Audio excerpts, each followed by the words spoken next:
Na jane tava vikramam. Yasyaikam shena vidrita. Jagati jagatapate. Rama Rama Mahabaho. Na jane tava vikramam. Yasyaikam shena vidrita. Jagati jagatapate. Rama Rama Mahabaho. Na jane tava vikramam. Yasyaikam shena vidrita. Jagati jagatapate. Rama Rama Mahabaho. Na jane tava vikramam.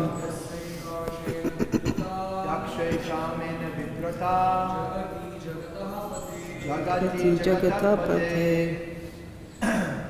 Ram Ram Mahabaho. Rama Rama Mahabaho.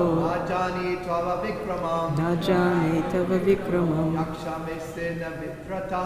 Yasyakam shena vidrita. Jagati Jagatapate. Jagati jagatapate.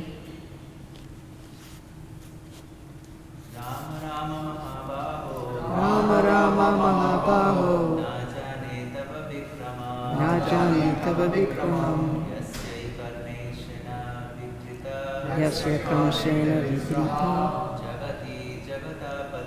Jagati Jagatapate. We were unable to celebrate the divine appearance day of their lordships Shishi Gaurnitai, Krishna Balaram, Radhasham Sundar Lalita Vishaka in a grand way as we usually do.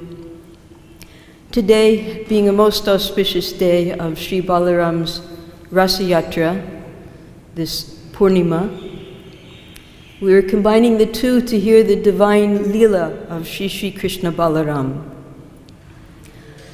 There was a great Yadu king, Devamita, and he had two wives.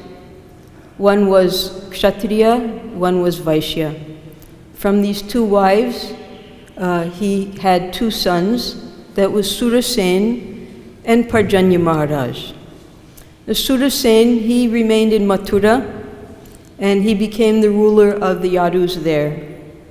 And Parjanya Maharaj, having been born from Vaishya mother, he came to the area of Vraja, which is also within the Mathura district as even now. And he had many, many cows. He had 5 sons. The middle son was Nanda Maharaj.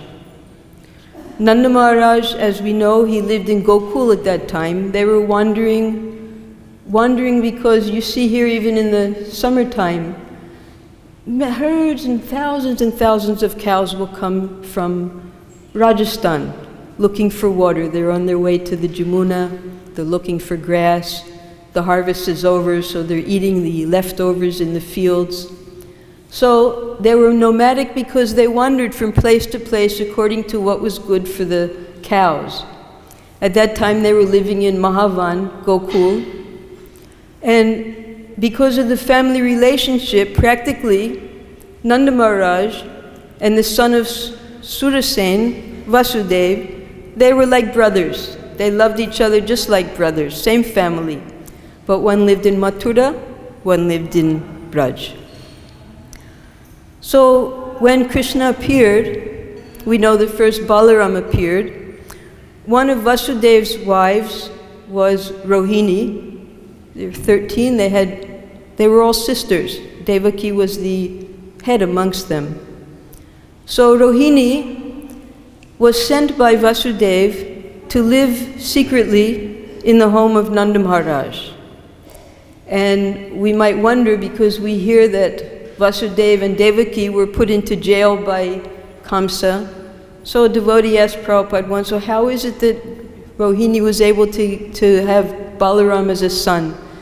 And Prabhupada explained that, well, sometimes they would visit. So Rohini was here, and Balaram took birth here in Braj. So Rohini, being the mother, she had taken shelter of Nanda Maharaj, Yashoda Mai. They were just like parents also for Balaram.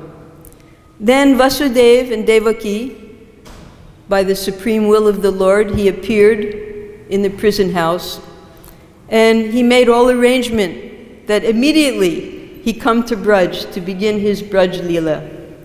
Because at the very beginning of Satya Yuga, Drona and Dara, Drona was Prajapati, the sons of Brahma, they prayed. They did so many thousands of years of tapasya that please allow the Supreme Lord to become our son, so that anyone who hears his divine childhood pastimes become attracted and develop pure love for him. So Krishna wanted to fulfill the desires of Drona and Dara in the form of Nanda and Yashoda Mai. He came immediately to join his brother Balaram in the Braj Leela. Now they grow up so happily together, and during their Kumar Leela they stayed in Mahavan, but then because of disturbances, the senior Gopas, Upananda, Nanda Maharaj, they decided that they should move from Mahavan and come here to the beautiful forest of Vrindavan. When Krishna Balaram came here to Vrindavan, they began their Poganda Leela. Poganda Leela means that the cowherd men, they appointed Krishna and Balaram to now take care of the cows. Before they were only taking care of the calves. So they will go out every day so joyfully with the cowherd boys, have so many Leela. Those Leela that happened here, because they made their camp when they came from Mahavan, they made their camp here in Chatikara, just walking distance. Because they were going to get ready Parjanya Maharaj's ancestral land of Nandishwar, Nandagaon. It took some years.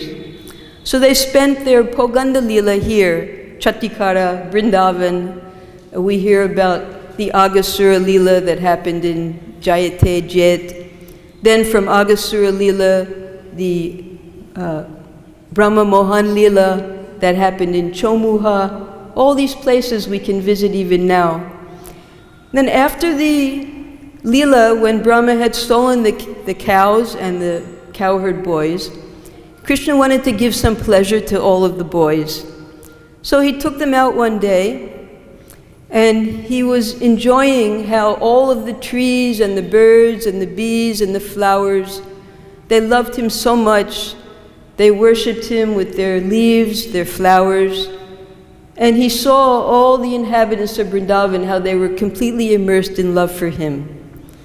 But Krishna being the Supreme Lord, and Balaram being his first expansion, he told Balaram that day, "Look, Balaram, how everyone is worshipping you. The trees are bowing down, offering their fruits."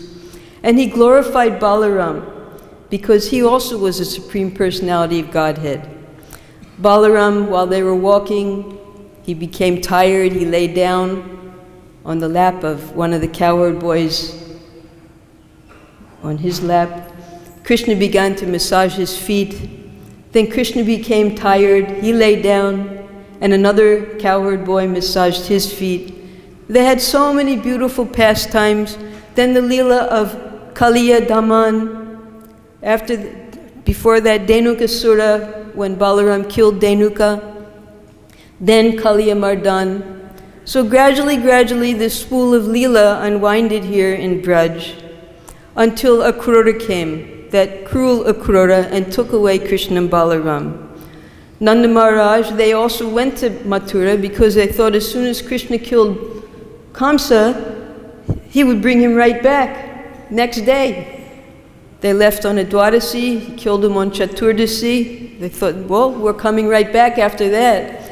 But because Vasudeva and Devaki hadn't seen their sons all these years, it was about 12 years, so Krishna wanted to give them pleasure, and he sent back the Brijbasis without Krishna and Balaram. Brijbasis, they were just sunk in an ocean of suffering. They had to come back here because Krishna was afraid after he had killed Kamsa all of Kamsa's demoniac friends and associates would then come to attack Mathura. And he didn't want the inhabitants of Braj to be in any way inconvenienced. They wanted to stay in Mathura with Krishna, but how could they fit all their cows in the city? They needed so much land for the cows, lakhs and lakhs of cows. So he sent them back, and they had to live separately. In fact, Krishna had to even pretend that he had no connection with the Brajbasis. Otherwise, he feared the demons would also come and attack Braj. So there was intense separation for so many years. After Krishna killed Kamsa, then he killed Kalyavana. He made a special bridge in the middle of the night. One night, all the Mathuravasis went to sleep. When they woke up, they were in the fort of Dwarka, so they could all be protected there in the middle of the ocean. And then Krishna and Balaram, gradually, they married, they had children, they settled in Dwarka.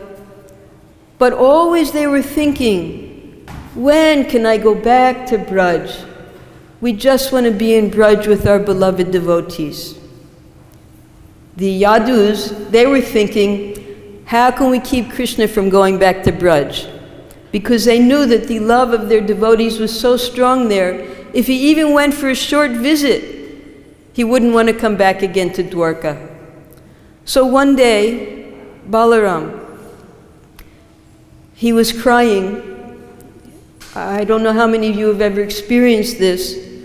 When your crying is so desperate, the tears just roll down your eyes, onto your face, then they go onto your neck. So his tears had gone down to his neck. And he came to Krishna. He said, we have to go back to Braj. They're suffering so much.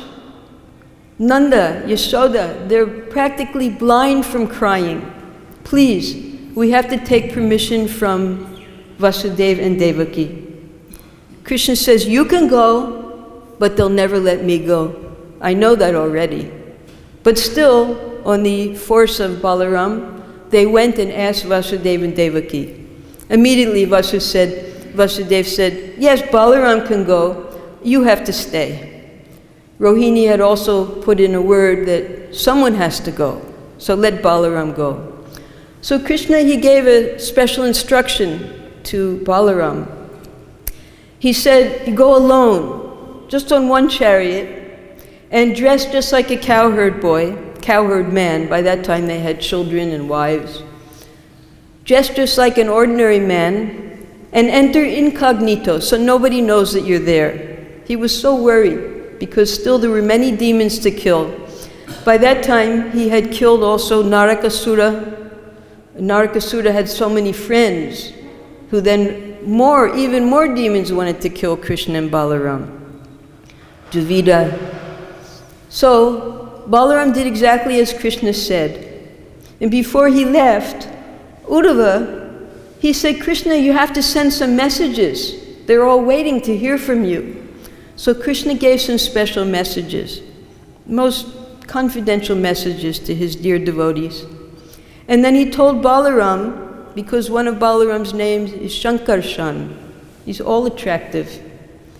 He said, when you give these messages, and when you see the Brijbasis, if they're not satisfied even by hearing the messages that I'm coming back as soon as the demons are killed, then by your aspect of Shankarshan, you attract me to appear right there with you. Then when they see me there, they'll be satisfied. They'll believe that certainly I'm coming back, 7 days, 8 days, whatever it is.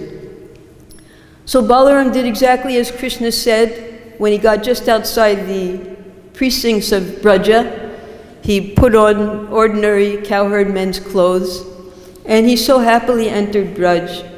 Everyone embraced him, the elderly gopis, the elderly gopas. They embraced him and cried and smelled his head, and just like he was a little child again. Then he went to see Nanda Maharaj and Yashoda. They took him on their laps and bathed him with their tears. And then one after another, for 2 or 3 days, he went to visit all of his friends, the Gopas, and he was hugging them and shaking their hands and playing again with them. But he wouldn't go out for Gocharan. He missed Krishna too much. In the morning, he would see the cows when they left. In the evening, he would see the cows when they came back. He just couldn't go out without Krishna. He waited. Then on the 3rd day that he had arrived in Braj, he was supposed to just make a short trip, but he decided finally to spend 2 months. Those are the months of Madhu and Madhava. We call them Chaitra and Vaishak. So this is the midpoint. So on the 3rd day, he went to seek out Krishna's beloved gopis. They were beyond themselves with separation. They were in one secret place. He went to see them. In their desperation to be with Krishna again, they had forgotten everything. They didn't even have their heads covered, as women always do. Their heads were uncovered, they were crying, they were laughing. And when they saw Balaram, they knew, because first Krishna had sent Uddhava, but Uddhava, he wasn't born in Vrindavan. He didn't understand the Brijbasi's mood. That's why Krishna sent him. He was a Brahmin. They knew that he understood a little bit. He spent some time here. But Balaram had not left Krishna since the day Krishna was born. Balaram understood everything about them and their love for Krishna. So they poured out their hearts to Balaram. Has he forgotten us? Does he ever think of us? Is he ever going to come see his mother and father again? All the cows, all their friends. Why hasn't he come after such a long time? And they were crying and crying. And Balaram gave the messages to them. And then the gopis requested Balaram, because you can read in the Srimad Bhagavatam, when Krishna had his Rasa Leela, there were particular gopis who took part in that Rasa Leela, different groups. And there were some gopis that even though they had performed the Katyayani Vrat, they were too young to take part in the Ras Leela. They were just little girls still. So also you can read in the Srimad Bhagavatam the Leela of the Horika Leela, the killing of Shankachura, when Krishna Balaram were enjoying Holi and sporting at night with the gopis. Krishna had one set of gopis who loved him dearly, and Balaram had another complete different set of gopis who only loved Balaram. There were 2 sets of gopis. So now Krishna, Balaram, he was with the gopis who were madly in love with Krishna, had given everything to him, now were just suffering his separation. These gopis, they said, now you've come back to Braj, and your gopis, they've just been waiting for you. So now you're a grown man, you can marry them.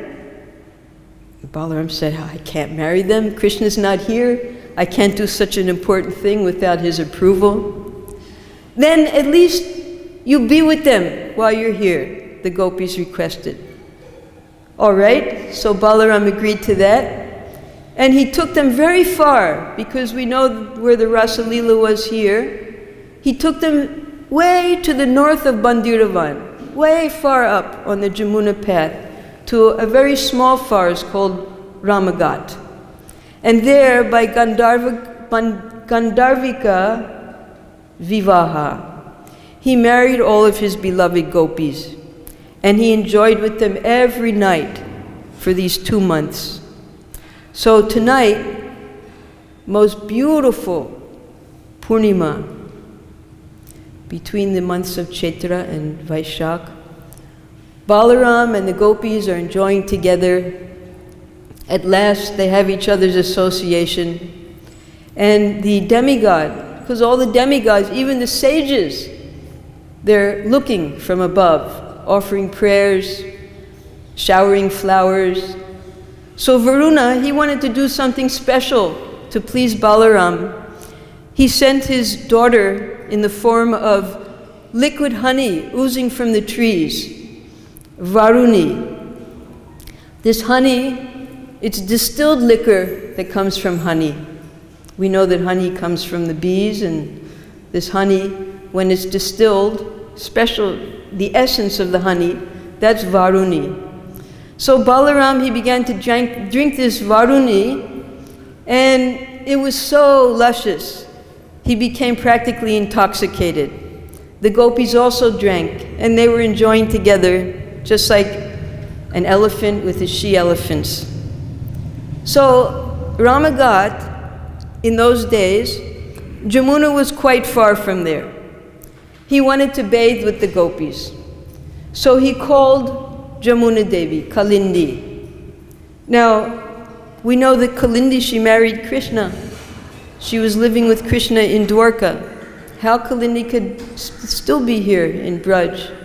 But this Kalindi, the acharyas describe that this Kalindi is the Chaya of the Kalindi that married Krishna. Just as Sangya is the wife of Vivasvan, and the second wife is Chaya. So this Kalindi, who had the pastime with Krishna, she was the Chaya of that Jamuna. And she was actually, and Balaram called her, the wife of the ocean, because we know that the rivers flow to the ocean. So it was a different personality.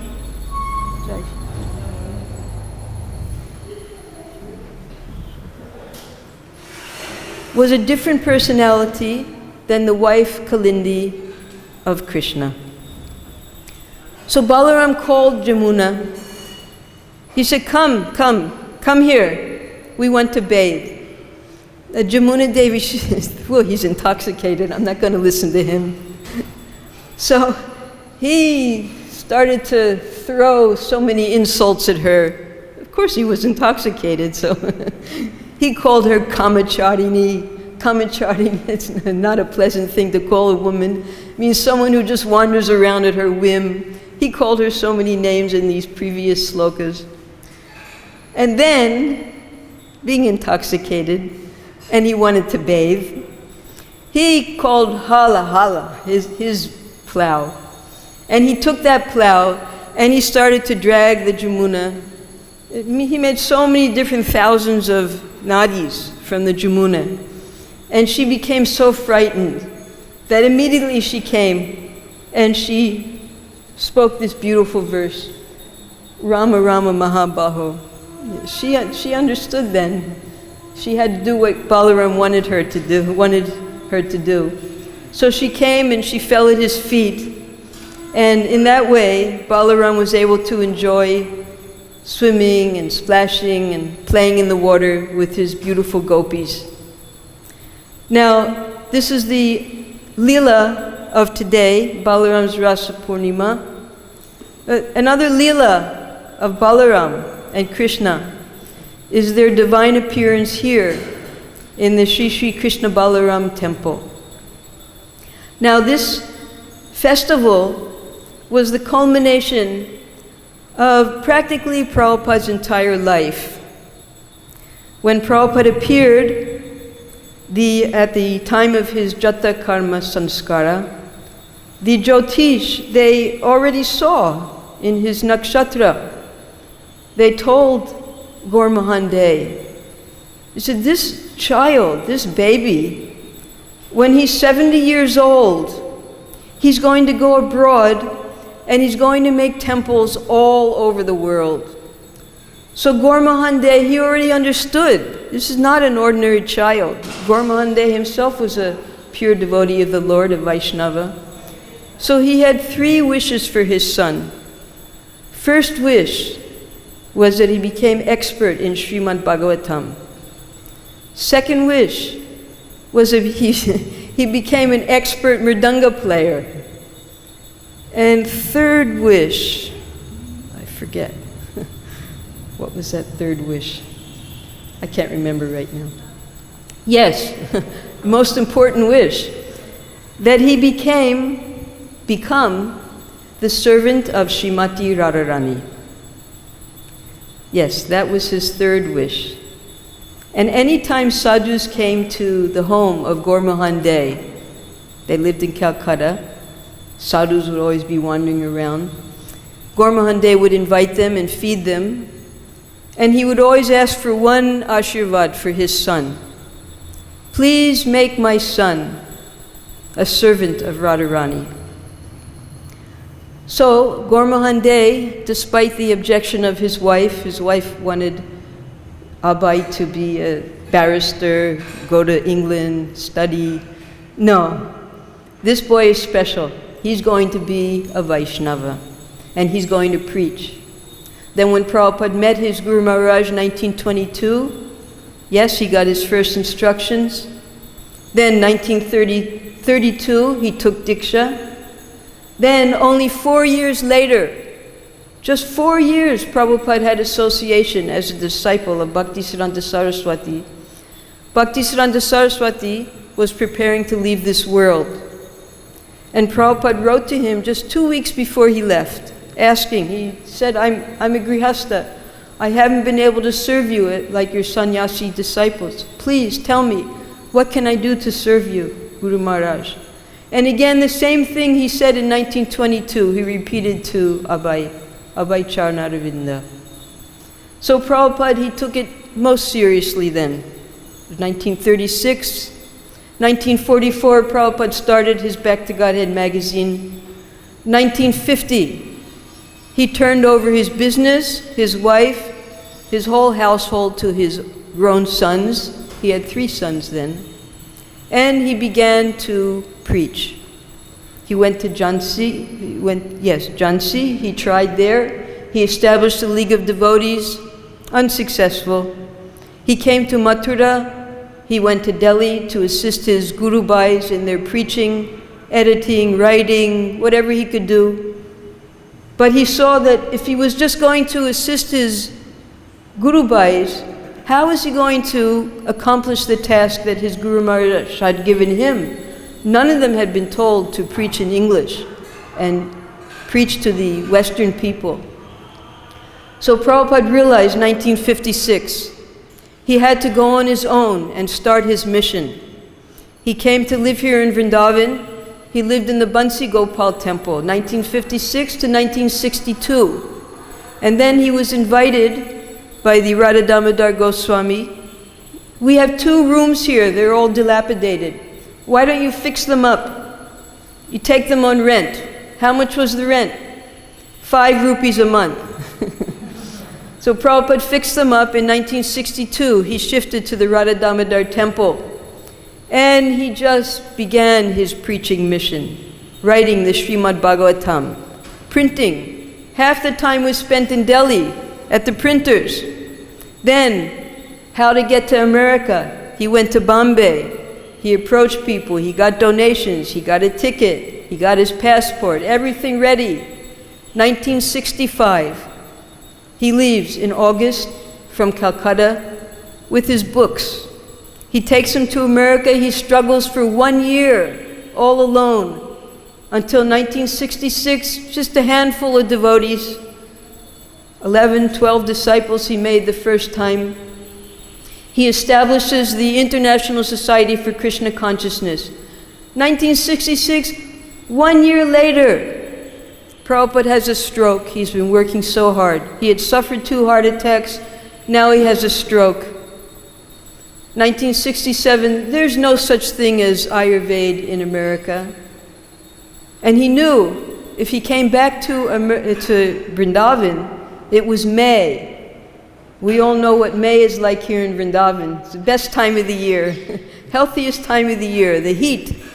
It burns away any disease you might have, that heat. So Prabhupada wanted to come back to Vrindavan in May. He spent 5 months here. He was recuperating. And he saw, now I have followers. Now I've established ISKCON. Now for my Western followers, I need a temple in Vrindavan. So he spoke to the Goswamis at Radha Damodar Mandir. Already they had sold off most of the land of the temple. That's why when you go to Radha Damodar temple, there's so many deities on the altar. Each one of those deities had their own temples. But as they sold the temples, sold the land, they put the deities on the altar. Seva Kunj, the whole area, belonged to Radha Damodar at one point. So Prabhupada said, well, you still have land. Let me have some land. I'll make the American temple. Or I'll call it the Indian American temple. They weren't interested. First of all, Prabhupada didn't have any money. So Prabhupada came back. But there, at that time, the seed was planted. Prabhupada wanted to make a temple in Vrindavan for his foreign followers. Because he realized any of the foreigners coming here to Vrindavan, Vrindavan at that time was just a dusty cow town. There were temples, but the temples were run down, they were dark. Mostly they were run by Goswamis. The Goswamis, we know what Goswami means, one who has control of his senses. But these Goswamis are coming in lineage from the 6 Goswamis. 6 Goswamis, of course, they didn't have any sons. They didn't have any children. They had disciples. And some of those disciples were grihastas. So those disciples who were grihastas, their generations were called Goswamis. And they were running the temples, but these temples were being run for family maintenance. They would dress up the deity a little bit. Whatever donations came in, they would use for maintaining their family. And that was the situation, 1967 in Vrindavan. The temples were not strong.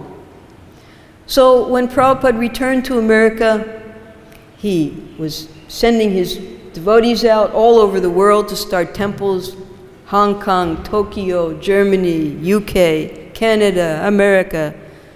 So finally, in 1960, 67, 69, Prabhupada got his world headquarters in Los Angeles. And he made this temple so beautiful. He installed Rukmini Dwarkadish, and the devotees were being sent from all over the temple, all the temples that Prabhupada had established. Prabhupada had a system. He would send the temple presidents to Los Angeles. He would send the pujaris to Los Angeles. He would send the Sankirtan leaders to Los Angeles. And they would all get trained up at the world headquarters. So Prabhupada was also there directing how to set up festivals. Everyone was so new. He had to stay there and watch everybody and train everybody. One day, at the time of greeting the deities, Prabhupada came before Rukmini Dwarkadish. He was offering his respects. And Dwarkadish says to him, now go back to India. And Prabhupada says, I can't go back to India. My Guru Maharaj told me to preach here. My Guru Bhais, they're all preaching in India. That's their field. Dwarkadish said, no, I want you to go back to India now. Prabhupada said, I just built this temple, our world headquarters, things are finally happening. I want to stay here and preach. No, I want you to go back now. And if you go back to India now, I will give you a temple 100 times more beautiful than this temple. So next day, Prabhupada left. He went to Tokyo.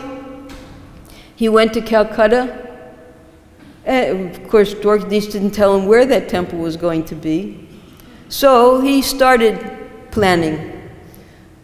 I want to make a temple in Navadvip. He sent his sannyasis to Navadvip. Get some land. Jayapataka Swami, Tamal Krishna Maharaj. Yes, they got land. All right, now we want to make this into a city of Vaishnavas, 10,000 devotees. It was just rice paddies. Prabhupada already saw what Mayapur was going to be. But that was a long-term project, Mayapur. So then he sent messages to all the temples around the world. Each temple send one man. I want to start the World Sankirtan Party. So all those devotees, one after the other, Gopal Das is here, he was one of those original devotees. They all came together. They came from Belgium. They all flocked together. They came in two cargo planes, and they met in Bombay. They waited for Prabhupada to come.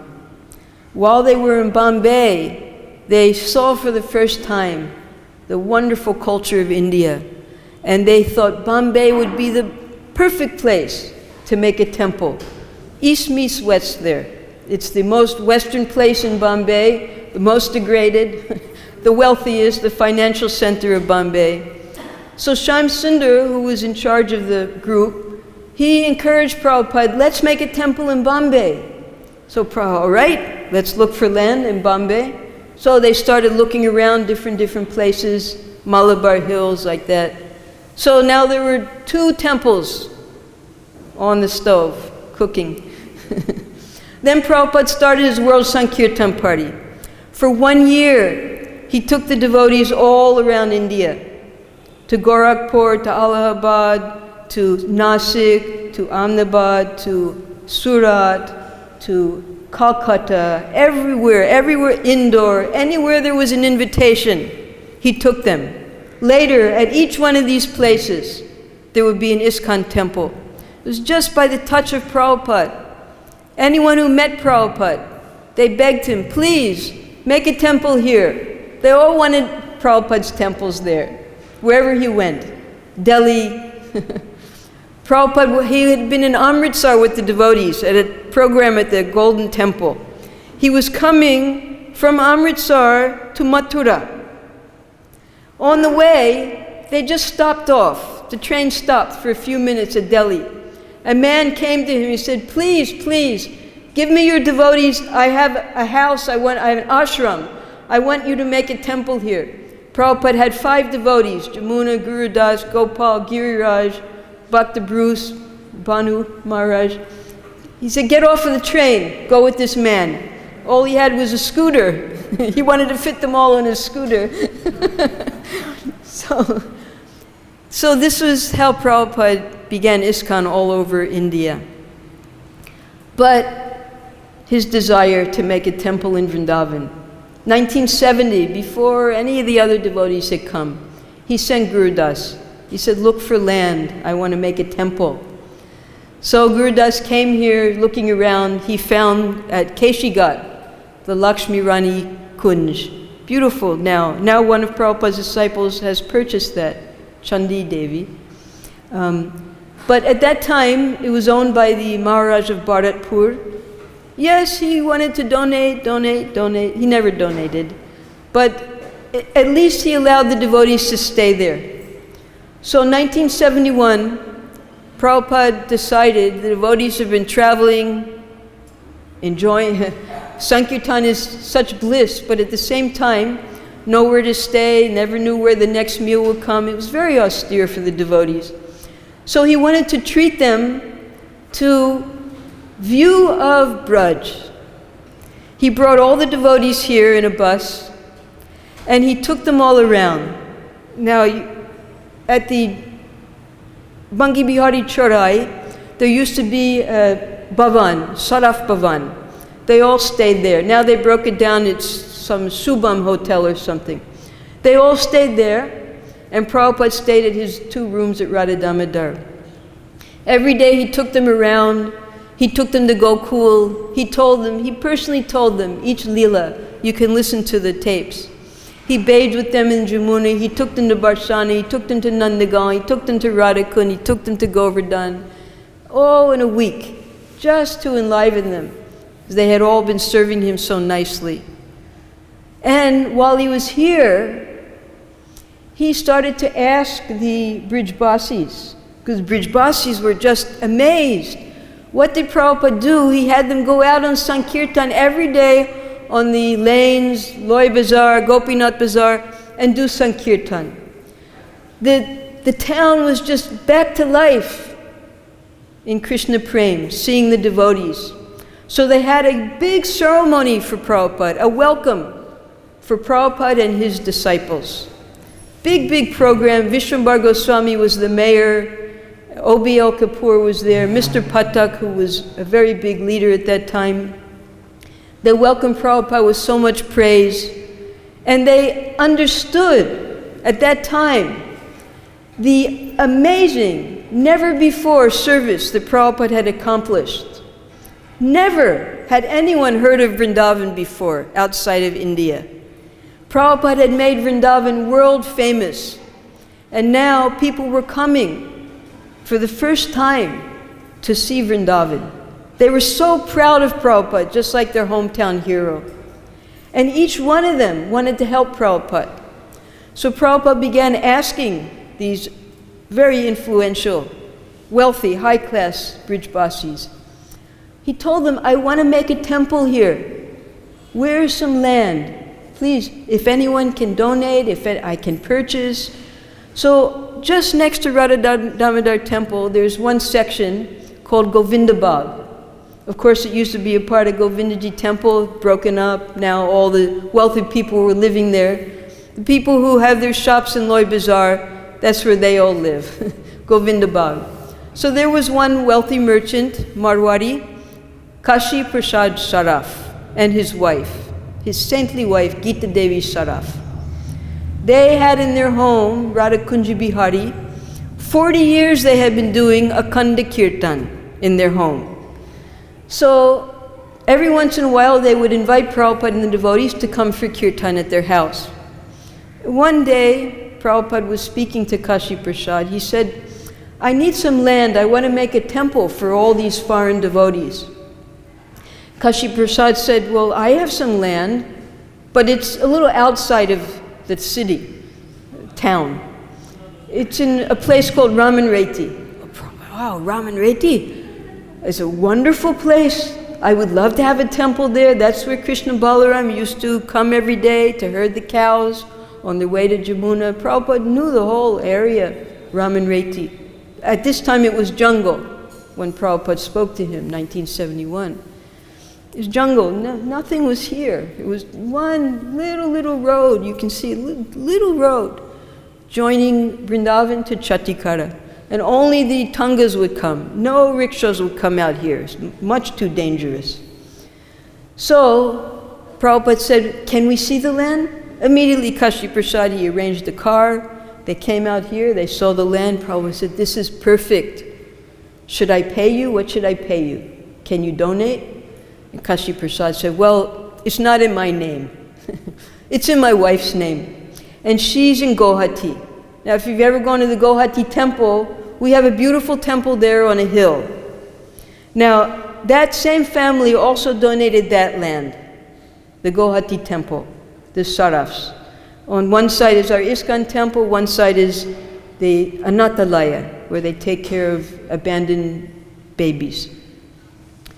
So, Gita Devi wasn't coming back until March 1972. And Prabhupada, he had worldwide preaching to do. So he had the devotees wait here until Gita Devi came back. As soon as Gita Devi arrived, he sent, at that time, there was Guru Das, Jamuna, great stalwarts who began this temple. And Prabhupada had sent, because nobody knew Hindi, it was very hard to communicate if you can't speak to a person. He sent one devotee, one of his disciples from England, an Indian devotee. His name was Kiradakshai Vishnu. So he sent him here to help the devotees, made him the temple president. So Kiradakshai Vishnu, he was going regularly to see when Gita Devi had arrived. She arrived like March 11th. So Kiradakshai Vishnu goes to Gita Devi's home. And Gita Devi says, well, I want to give the land to Prabhupada. I love Prabhupada. He's like a father to me. But so many other people are asking for this land. I don't know who to give it to. I don't know what to do. So because she was a great devotee of Radha and Krishna, she said, I'm going to leave this decision up to my deities. She wrote on a little piece of paper, huh? On another little piece of paper she wrote, nay. And she folded them up and she put them at the feet of Kunja Bihari. And she told Kiradakshayi Vishnu, she said, now you pick one paper. Whatever Kunja Bihari says, that's what I'll do.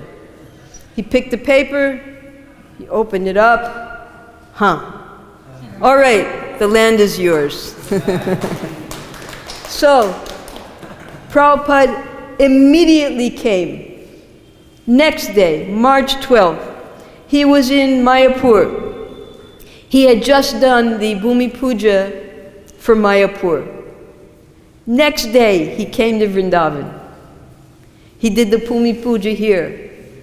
Before the Bhumi Puja, March 12th. This was unheard of in India. In one day, he called the judge. He had Jamuna Devi in longhand write the deed, the gift deed. In one day, he sewed up the signing of Gita Devi of this land over to Prabhupada. But her husband was there. Her husband was a businessman. They had their family to take care of. You see where our temple is, and you see where the road is. 26 feet, right? 26, you can measure it, 26 feet. So Kashi Prasad, he said, well, you can take the back portion of the land and make your temple. I want to keep the front portion of the land. He was thinking he would make a petrol pump or some shops, something to have some income. The temple was going to be famous, so he'd have his shops there. So that's why our temple is back here. Because he wouldn't allow us to have the front portion of the land. We won't have time to have this whole story. Maybe we can actually, starting tonight, because when you're serving Krishna Balaram, you become attached to them. And when you become attached to someone, you want to know everything about them. And when you want to know everything about, there's so much to know about Krishna Balaram. So we have a collection of about 20,000 photos and hundreds of pages of Prabhupada's orders, his instructions, how we should run this temple. So much information. We could only fit 200 pages worth into one small book. But there's so much that isn't told, so many pictures that nobody's seen. So starting this evening, 5 o'clock to 6 o'clock, for the pleasure of Krishna Balaram, for the pleasure of his beloved devotees who've been taking care of him all these years, especially in these last 2 weeks, we would like to share those photos, those instructions, because now it's 9 o'clock and there's so much more to tell. We haven't even discussed the grand opening yet.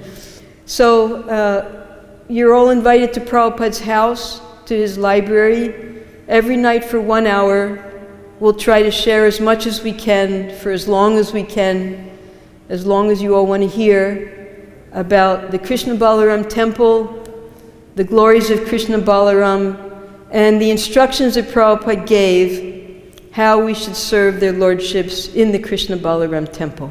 Thank you very much. Hare Krishna. Jai.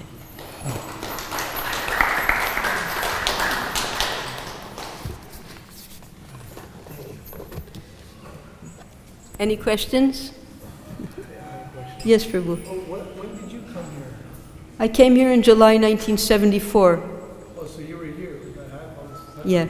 We were supposed to come in 1970, but my husband was the temple president in Philadelphia. And Prabhupada wrote a letter. He said, don't do anything hasty and haphazard. You're the temple president. You have to train someone before you leave. He trained Rabindra Swarup Prabhu. And then the system in those days was you go to New York, you collect for your ticket, you get your visa, and then you go to India. So we went to New York, and they clamped us. We couldn't get out of there for 3 years. And when we tried to go, they stole all of our belongings. They threatened us. So one night, took our book bags, went out on Sankirtan, got on the plane and left. That was 1974. It's not an easy thing to come to Vrindavan. Each person here has a lifetime of stories how you got to Vrindavan. I'd love to hear them, hear those stories, how you all came to Vrindavan. So if Krishna and Balaram opened the door, we want to stay. Srila Bhaktisaranga Saraswati, he said, when you buy a ticket for Vrindavan, don't buy a return ticket. That means you come here and you stay here. And Prabhupada wanted anyone who came here to Vrindavan to serve to make a lifetime commitment. That's all of you. That's all of ISKCON. Because all of ISKCON helped to build this temple. Every book that the devotees distributed was one brick in this temple. You see the sign there. Guru Kripa Swami, Yashodananda Swami, and then next comes Bhaktivedanta Book Trust. All the devotees around the world, they knew that every time they distributed a book, that money was going to this temple to build the temple. So when we come to Vrindavan, we stay here and make a lifetime commitment. Any more questions? Yes, sir.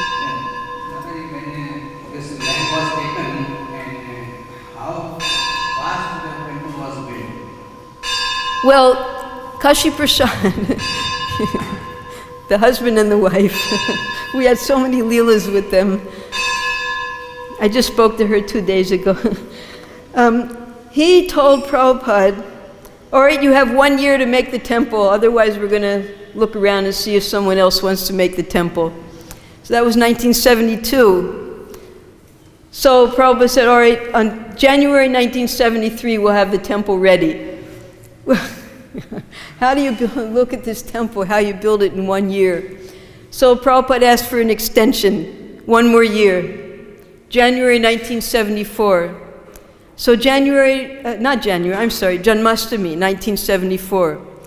Gurudas, out of fear of displeasing Prabhupada, assured Prabhupada, yes, Prabhupada, everything will be ready. Don't worry, you come here, we'll send the invitation. You just come here, Janmashtami 1974, we'll install the deities. And when Prabhupada came here, it wasn't ready, and that was when Prabhupada nearly left us. The shock. He had sent invitations to so many dignitaries, all of his godbrothers. He came in, he walked in, the doors weren't ready, the floor hadn't been laid yet, only Prabhupada's Vyasa son was ready. That's it. And the deities, their lordships, they were ready. They were living in Prabhupada's house. So then Prabhupada became so sick. That was when 24-hour kirtan started. Prabhupada's secretary, Harikesh, all of us, we were all serving Prabhupada. There were just a few of us. To see Prabhupada in such a condition, so Harikesh decided the only thing we can do is chant Hare Krishna. So he started 24-hour kirtan, and Prabhupada said, yes, this is helping me. So then they sent a message to every temple in ISKCON, you start this 24-hour kirtan. Every temple had 24-hour kirtan until Prabhupada was feeling better a month later. And then he went. So 1972, they started the construction. They got an architect from Delhi to make the plan. It was very simple, no windows, no arches, a box. It was all on ground level, just like the level of our temple parikrama. Then 1972, a devotee from Netherlands joined. Prabhupada initiated him as Saurabh Das. He had some drafting experience. He made a new design. You'll see that design in the pictures. Prabhupada loved that design. So he sent them here. He said, you immediately start. So they made 3 teams. There was the construction team, Saurabh and Gunarnava. There was the deity team, Gurudas and Jamuna. And there was a collection team, Guru Kripa and his men, the Namahatta party. And those 3 teams, they worked so hard from 1972 up to 1975 to get the temple built. So it took until Ram Navami, 1975, for the temple to finally be complete. In Janmashtami, 1974, you won't believe this, but the guest house was just a hole in the ground, it didn't even exist. In 8 months, they built the entire guest house. Saurabh, when he came here, he saw that as soon as it rains, everything's going to flood. There was no money to build the temple up again. So he dug out here. This is why we have a sunken courtyard. He dug out here. He took that sand and lifted it up. You see, 2 feet, 2 feet. So he dug out 2 feet deep. He took that 2 feet of sand, he made it 2 feet higher where we're sitting now. And that's why when it rains, it only floods down there. It doesn't flood up here. So the domes. Prabhupada said, where are the domes? This is August 1974. There were no domes. Saurabh hadn't designed domes because most of the temples in Vrindavan, they had to hide the fact that they were temples. They didn't make domes, otherwise the Muslims would come and break the deities. So then, in 3 weeks, you can see here, you see these columns. Look behind the peacock. There's another peacock there. See that? Yes, so that was the original peacock. In 3 weeks, in the middle of the night, so nobody would know, they dug down, they built new foundations, they built these columns, more columns inside, so that the 3 domes could be there. 3 weeks. And then they stacked up the gobar patties. They made the design. They put the cement on top. First they put the concrete, then they put the cement, then they made the design. Everything, madness, for 8 months, how to complete this temple. So, and when we hear how hard the devotees worked, what are we doing? We have to work very hard here in Vrindavan to please Krishna and Balaram. And why did Prabhupada make the temple? Not for business. He made the temple for education. That's why the next thing he did was the Gurukula. Our neighbor, Bhagavad-Gita, Vishwambar Dayal, go around the corner here, you'll see a little sign that says Nitai Nivas. That was his house. He was so impressed by Prabhupada. He didn't know the devotees before, but when they came out here and he saw how hard they were working and who Prabhupada was, so he personally bought this whole land. And of course, who knows if they were going to sell it to the devotees or not. So he bought the land. He donated all the construction money so that this Gurukul could be built. He personally oversaw the construction with Saurabh and Gunarnava because this is what Prabhupada wanted. He wanted this temple for educating people how to become devotees. Then Goshala. Prabhupada wanted a Goshala. He said, Krishna and Balaram have to have milk. We have to have milk for Krishna and Balaram. And the devotees, they have to keep up their health. They need milk. He told Gunarnava, you start the Goshala, because construction was over then. Gunarnava was a brahmachari. He had nothing. He had a watch. He had a Seiko watch. Seiko watch was, big, it means you were up in the managerial line in those days. So someone had given him a Seiko watch. So he sold his Seiko watch, and with that money, he and Bhagavad-Gita went to Govardhan. They bought 2 cows. But there was no Goshala. He kept the cows in the Gurukula construction. And one day they kept the cows too close to the chara, and the cows ate all the chara. Then Prabhupada writes, he said, someone's just donated our Tapadia house, the original Goshala. 10 small rooms, 2 big rooms. You move all the women, all the children over there. You move the Gurukul kids there, you move the cows there, you start the Goshala. So anyway, the history, we can go on for days and days. Please forgive me. Hare Krishna. All glories to Prabhupada.